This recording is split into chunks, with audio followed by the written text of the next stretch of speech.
Good morning! So, day 4 na tayo. Nasa PI na tayo ngayon. Hindi ko na pinicturean yung breakfast namin. Hindi naman buffet. Leftover chicken from last night. So, ngayon, yung itinerary namin is wala. Libutin lang yung mga lighthouses dito sa PEI. Itong place na to, una namin pinuntahan is yung Victoria. Ayan yung parang fisherman village. Maliit lang yung community, di maliit lang din yung lighthouse. Pero yung lighthouse na yan, pwede kang umakyat. Pero yung stairs, parang talagang stairway to heaven talaga. Totoo.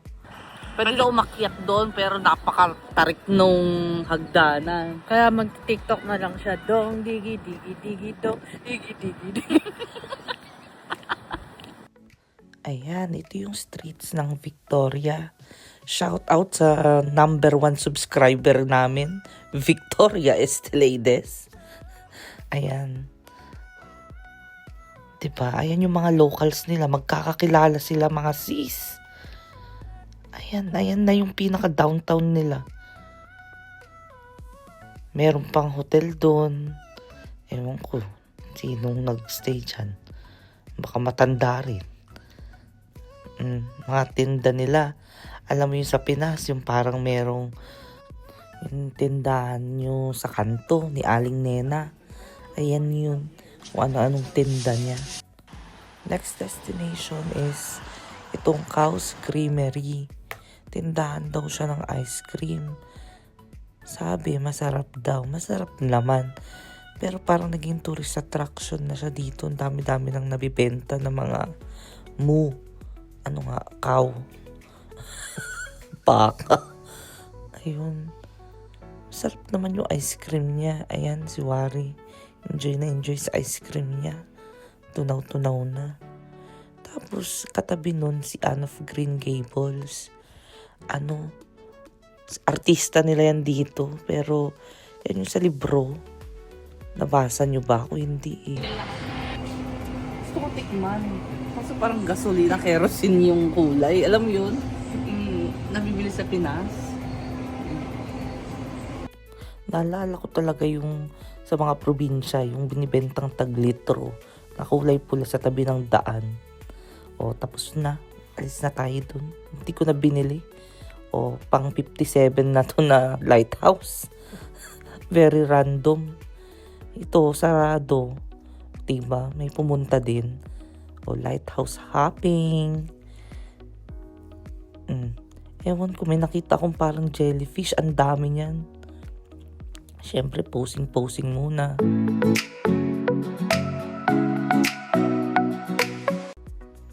O, ay, isa na namang lighthouse. Nakalimutan ko na kung pang ilang lighthouse to. Hindi ko na nabilang. Pero ito, under construction. Hindi ko na pinicturan, syempre. Upo muna tayo. Kunyari magbangka ka. Hindi mo nga tumaano. Eh, yung kamay mo na lang igalaw mo. Yan. Yan, maalon.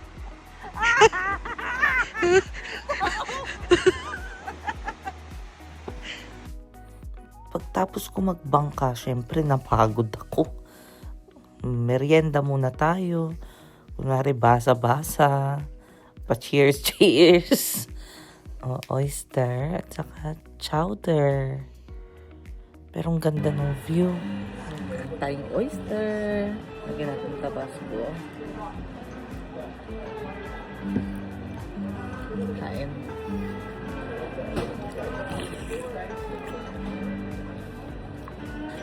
Pop.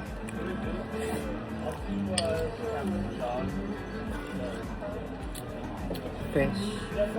Pagtapos ko kumain, niwanan ko na muna si Wari. Pumunta muna ako sa baba, sa dagat.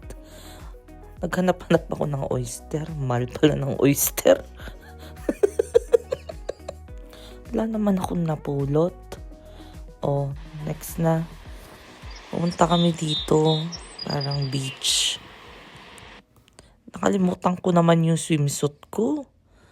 Buti na lang. Alam niyong bakit? Yung trip nila is tumalon pala dun. Ayoko. Malis na lang kami. Hindi naman ako magaling mag-swimming masyado. Malunod pa ako dun. So ayan, tumambay na lang kami sa side ng road, tabi ng dagat. Hindi kasi ako marunong tumalon sa bridge. Takot ako. So tambay-tambay muna, fresh air. Kunwari nag-uusap, chismisan. O naisipan kong mag-practice sumayaw. Boom, tikit-tikit-tikitong. O. Baby dolls, yes, girl. Ginabi na kami. Mainit na yung ulo nung kasama ko. Hindi daw ko pwedeng baby dolls visit. Ito na lang pwede rin. Pick upin na namin yung dinner namin. Fish and chips. Ayun lang yung kwento ko. Good night.